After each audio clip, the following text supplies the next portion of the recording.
Welcome to Between Product and Partnerships, a podcast focused on bringing together product, partnership, and engineering leaders to discuss how to build, support, and scale SaaS ecosystems. This podcast is presented by Pandium, an integration platform for building native integrations. Hi, everyone. Thanks for listening to our podcast Between Product and Partnerships, where we talk about the challenges and what it takes to build integrations, tech partnerships, and SaaS platforms. And today, we are so excited to have Beth Beese, Director of Partnerships at Loopio. Beth, can you share a little bit about your background with the audience? Thank you so much, Christina. Nice to see you. And thanks so much for having me. My name is Beth Beese. I am based in Toronto, Canada. And I've been here since about 2008 and love living in Canada, love being outdoors, love traveling in my free time. My love language is food, preparing food, hosting friends and family, dinner parties. So that's what I enjoy doing in my spare time.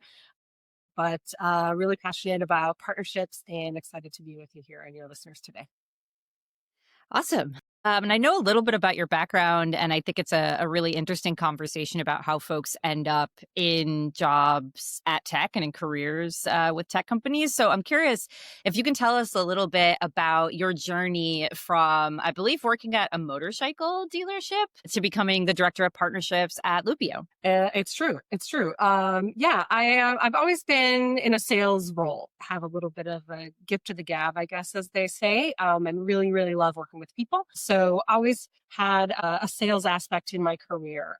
At one point, I was selling telecom services, fax and data lines, like dating myself a little bit there, but and a door-to-door sales position. So I had the pleasure, or the luck, I should say, of knocking on the door of a gentleman called Shawn Doyle, who was, and still does, run an organization called ReleaseTEAM. They do professional services consulting for IBM customers or Atlassian customers, so large vendor, software vendor organizations delivering like training services, consulting services.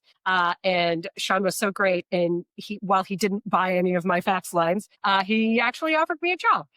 So that was really my intro to, I would say, like tech sales proper, and really partnership selling as well, right? So the way that we sold in that organization was really tightly aligned with those IBM sales folks. And so really cut my teeth and learned how to find those relationships that are going to be that drive that kind of activity and those opportunities that we were looking for from the business. You got to give me a little bit more to that story about him offering you a job. Like was it on the spot? Was he like, I don't need a fax line, but come in tomorrow? Like, tell me more. Tell me more about this.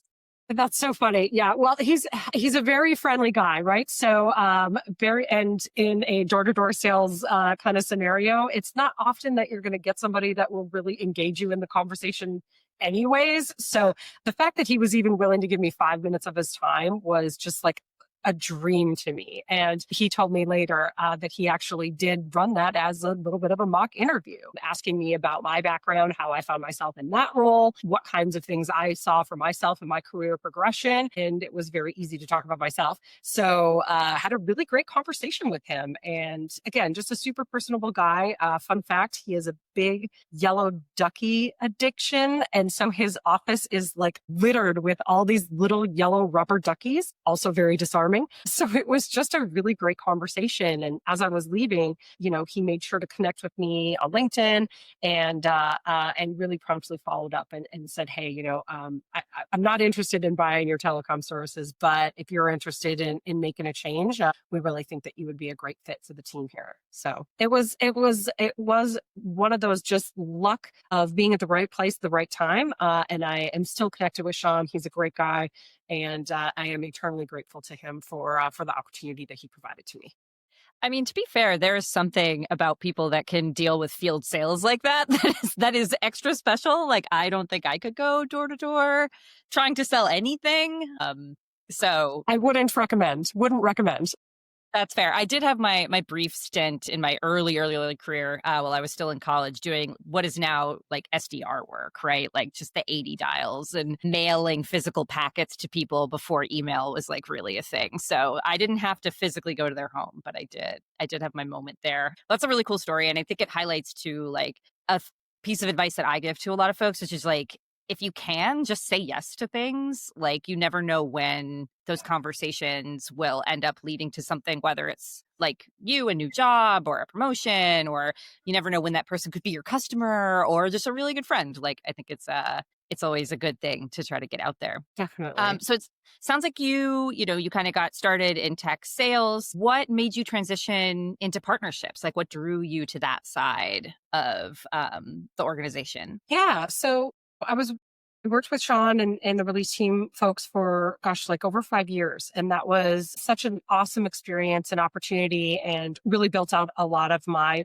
professional network. Again, engaging with very senior IBM sales folks that were selling into large organizations. We're talking like Northrop Grumman, Raytheon, big government subcontract organizations, and commercial public sector as well. But I think what really attracted me to partnerships was the value that our organization brought to the end customers. The end customer wanted to purchase IBM at that time because it was the best best in brand, right? Best in breed.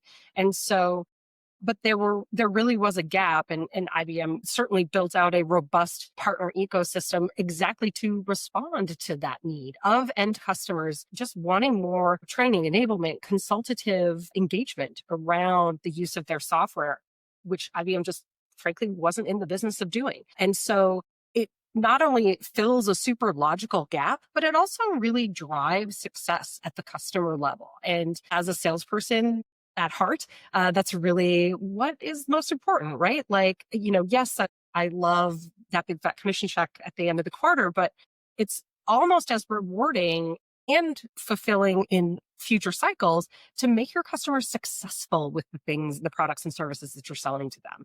And so that partnership between kind of what they were buying from a tech perspective from IBM, but what they were getting from services from our organization was really it was sort of like a little light bulb. And it went, oh yeah, okay. So it is that whole process, tools, people connection that you really need all of those things firing together to really reap the benefits of those types of investments. So for me, it was like, sales is great. Like that's like such an important part of the process, but like looking at partnerships, it's really like putting jet fuel in your tank, right? To help your customers, again, reap that ROI that you really want them to see. Yeah, 100%. And the services partners and the ecosystems that these large companies have built, I think is really interesting. Like, I personally worked for a value-added reseller, but like an implementation partner for Microsoft. And it was same kind of thing. Like, I think you could technically buy the software without paying us, but you really needed someone as like the trusted advisor to come in and help with it. And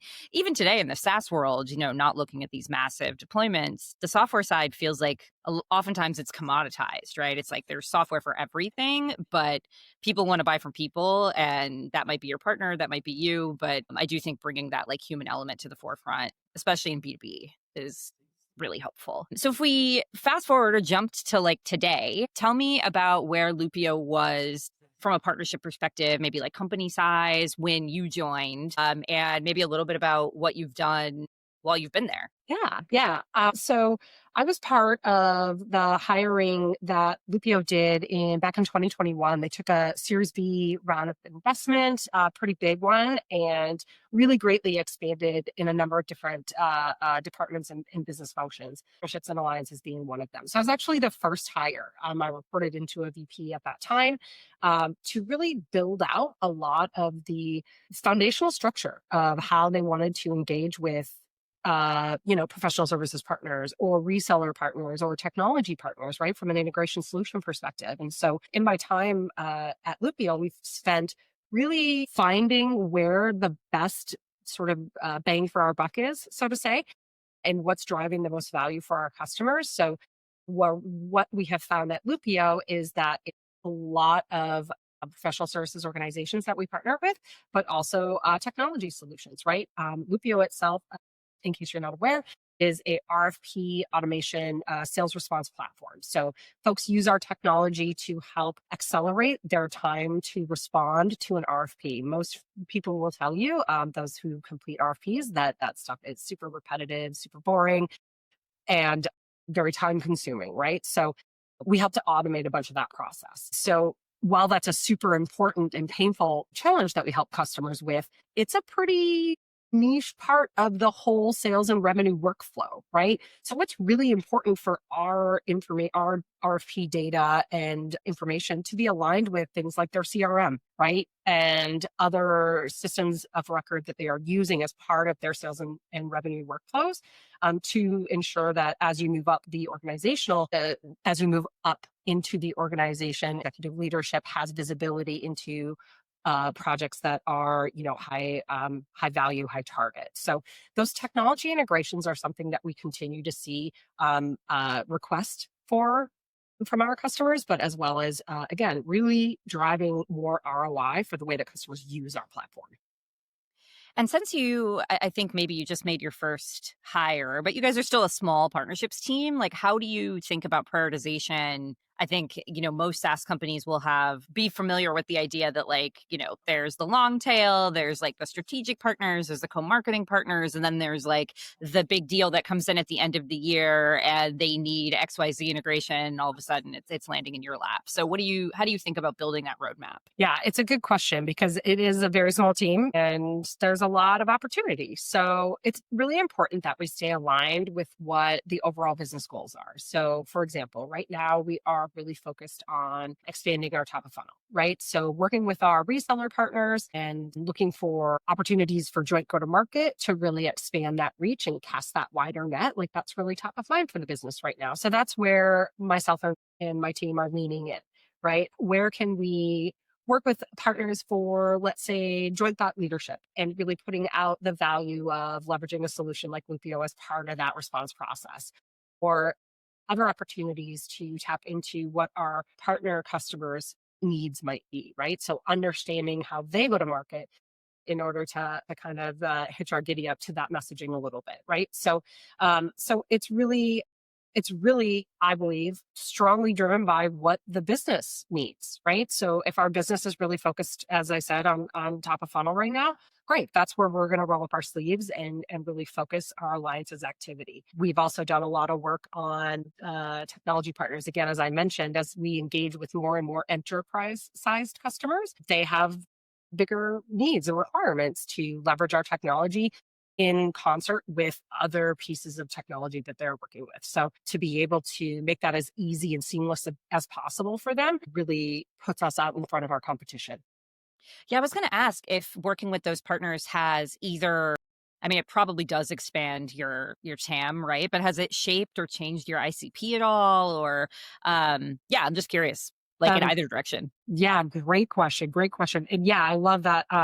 One of my favorite examples of that is from within financial services, asset management. Never would have thought that was like a sort of niche of that FinServ sort of industry that would bubble up to the top. But boy, it like rocketed out to the top based on a particular use case. Asset managers they have an obligation for quarterly reporting, due diligence reporting, right, out to their investors and around their assets under management. And so that feels very similar to a RFP in the sense that it's super repetitive. It's all the same data, it's all the same information, but they have to push it out a bunch of times. And so that's been really interesting.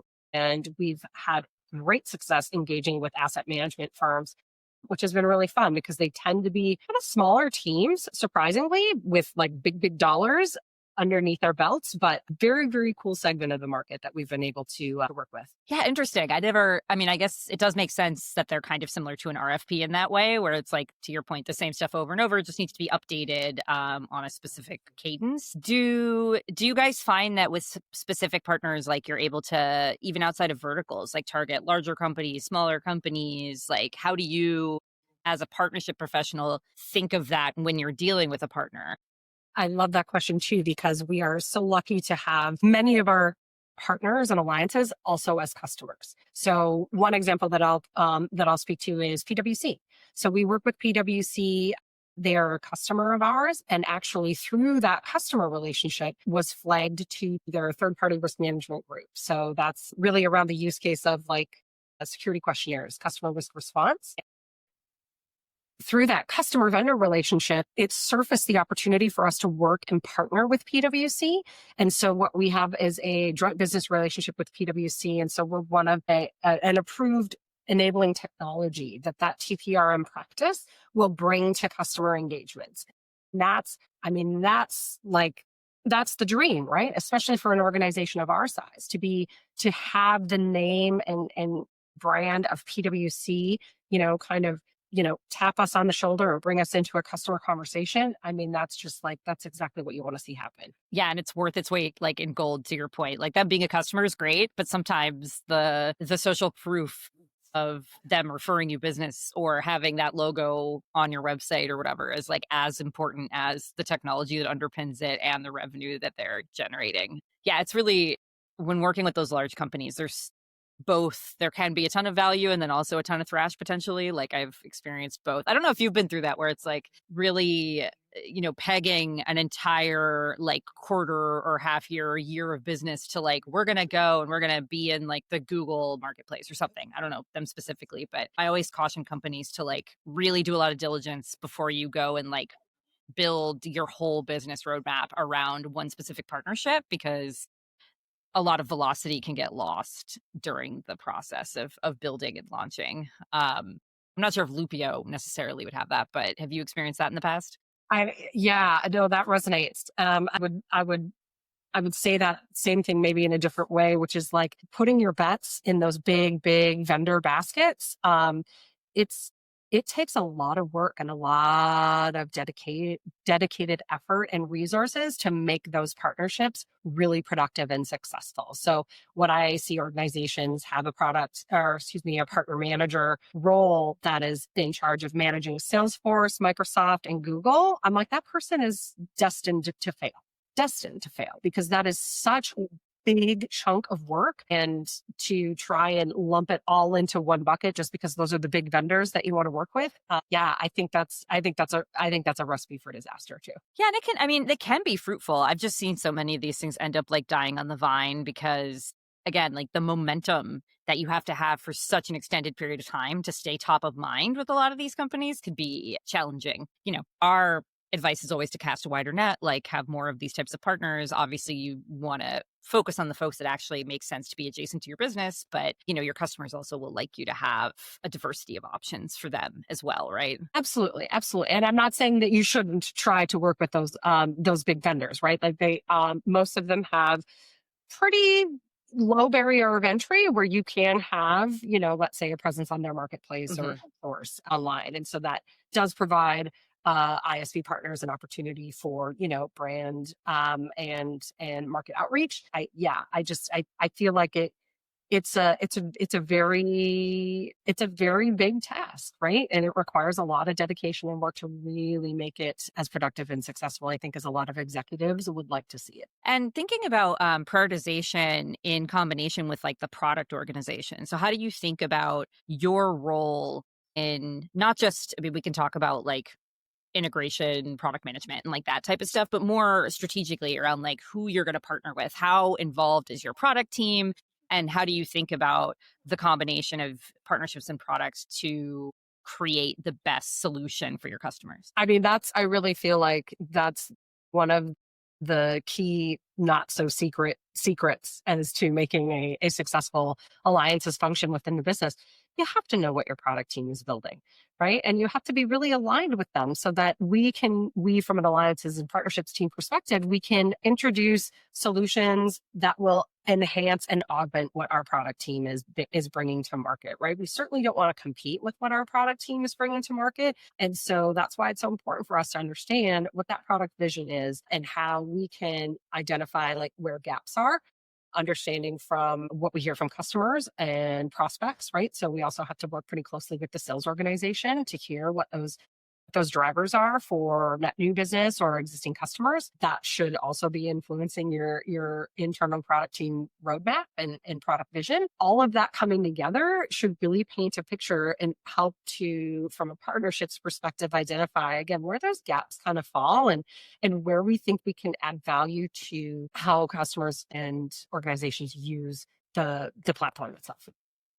And how do you see the role of CX with your role in partnerships? And Caveat, I am like a lifer customer facing person. I love CX teams. I think there's like a lot of value in those departments that folks don't take advantage of. But I'm curious in your career, like how you've worked with those types of humans. Yes, with love, nothing but love for our CX folks because they get a lot of grunt work, right, in that customer facing role, and they have to act like a salesperson sometimes and like a support person sometimes, and so they wear a lot of different hats. So I agree, tons of love for our CX folks out there, and I think that they're also an excellent source of that type of information, right? Like again, they're on the front lines talking to our customers, so they're going to be able to identify for us what kinds of needs and requirements that our core platform capabilities are not addressing for those customers. So how can we leverage integrations or partner solutions and services and offerings to be able to really round out what our platform solution is providing? So again, if it's a professional services thing because they really need that particular customer might have a challenge with a migration scenario, right? That they're just not able to sort of resource themselves. So that's a great opportunity to tap a partner on the shoulder and bring in some additional support. Because typically speaking, at least from a Loopio perspective, like we don't have a deep professional services type bench to be able to allocate a resource to work with the customer for a 6-month migration activity. Right. And so I think that's just like an example off the top of my head, but anything like that just requires a little bit more hand holding. Again, the CX is on the front line of flagging that to us, and that helps us to really round out what our alliances ecosystem looks like and the types of services and offers that we have. That's great to hear that you take advantage of that. I think in my experience, like lifer CX people, like folks that are just love that type of position typically have like a high EQ and are also motivated by the success of the customer, right? Which is a little bit different than like sales, which is motivated by the success, but also motivated by money, or like product, which might be motivated by adoption and like seeing their own thing at use, right? And I find that really, if you have a good CX team that you're paying attention to your customers in the way that they should, they will have a really strong sense of what is actually going on, to your point. Like, and even if the customer says like, I really wish XYZ would do blah, blah, blah, whether it's partnership related or product related, someone who's been in that role for a long time is able to tell that, like, what are they actually asking for, and can be much more helpful than like a survey. As an example, folks ask me a lot, like, how do we prioritize what integrations to build? Like, we don't know what our customers want. And I always say, like, don't send a survey, because if you send a survey, they will tell you everything they could ever possibly want, like, versus getting that information like organically as it's coming up on calls. Like, call recordings and transcripts are a huge thing now. So you can search for all that stuff, or just, like the CX people, it's kind of vibes based, but like they'll know. Like, oh, another person asking for Salesforce. Like, maybe we hadn't written that down anywhere, but I know I hear it 6 times a week, kind of thing. Yep, absolutely. And ideally, you are tracking that somewhere, right? And you're Agreed. providing some technology or tools for the CX team to provide that feedback. Full circle and love for the CX folks. They have a big bag of stuff that they are carrying to ensure that our customers are successful, right? So we got to give them some tools to make sure that they can report back to us as a business. 100%. And just to say, like, I don't think there's anything wrong with surveys necessarily, but I do think, like, in my experience, it doesn't give you like the view you're looking for into customer need, right? It might express some amount of customer quote unquote demand or interest. I would say maybe interest, but the need, right? Like if a customer is interacting with your CX team, like they have gone out of their way to initiate contact typically, right? And that means that whatever they're saying is important to them at that time, versus you just like sliding into their DMs and them being able to fill out like, a form or something like that. One other topic I wanted to cover briefly, to go back to like your relationship with the product team. Can you tell me a little bit about, in your career, how that relationship between partnerships and product has worked when there is technology that needs to be built or managed? Or, we love integrations here. That's my whole life. But different companies structure this in a lot of different ways. Like, how do you guys manage that? Do you have like quarterly meetings? Are you given like an allocation? Is it sort of just like whoever's the loudest gets the attention, squeaky wheel kind of thing? Yeah. What have you seen? What have you seen work? I have probably seen it all. And it typically feels like the battle royale, right? Whose voice is the loudest often wins. And I don't find that as a particularly effective way to manage that kind of prioritization. I mean, like for us at Loopio today, we have a monthly meeting, right, between our go-to-market team and our product leadership team. And so that's an opportunity for us to sort of voice what we're hearing. Right? What are we hearing through our CX channel? What are we hearing through some of the tech solutions that we have in place? We use a solution called User Voice, right? So that's another way that we surface up the requests and requirements from customers. So, or if there's a fire, and then look, like I'm not immune to or ignorant to the fact that like stuff blows up and we got to fix stuff, and like that will take precedent and priority over everything, right? So there's always a shuffle and a balance there for where our resources are going to be allocated. But I think it's important to have that dialogue and have that constant communication so that maybe we don't make it into this sprint with this enhancement request for this integration solution. But hey, we've demonstrated that this customer that's worth this, dollar amount of ARR to the business, we should prioritize this, right? And so also leveraging that data, right, around customer, revenue impact, that also really helps to ensure that the voice of the customer is heard, but also through the sort of speakerphone of the partner and alliances organization. I like the speakerphone instead of the mouthpiece. And I think we're coming up on time, but I did want to ask one final question, which is a lot of the folks that listen to this podcast are, I'm not going to say really new to their career, but partnerships is a relatively new role in general in life, right? For software companies, especially. I'm wondering what advice you would have to someone that is joining a company and is maybe the first partnership hire and doesn't have 15 years of experience yet. What would you tell them to do their first 90 days or their first 30 days? First of all, congratulations. Obviously, I'm biased, but I am a big fan, and I feel very strongly that channel and alliances is going to continue to grow in importance in the way that certainly SaaS organizations go to market. I think that differentiator of how to leverage an alliances ecosystem is going to really impact from tip to tail, right? How are we going to market and generating top of funnel leads, and how are we supporting our existing customers and retaining and growing our existing customer base? So yeah, first of all, congratulations, great choice. I would say, within your first 90 days, really reach out across the organization and talk to those stakeholders. I mean, partnerships at its core is a cross-functional role in the business. We don't really define the business strategy, right? We're here to support and accelerate the business strategy. So who is the executive stakeholder, on the leadership team that really requested or championed the fact that the alliances function needed to be launched and needed to be part of the business? So who is that? Get aligned with them, understand what their objectives and goals are, make sure that those are achievable goals, right? Kind of to our previous conversation. If you're a single person team and your objective is to manage, Google and Amazon and AWS, that's a pretty big glass to drink all by yourself. So make sure that there are objectives that are achievable and milestones that you can clearly see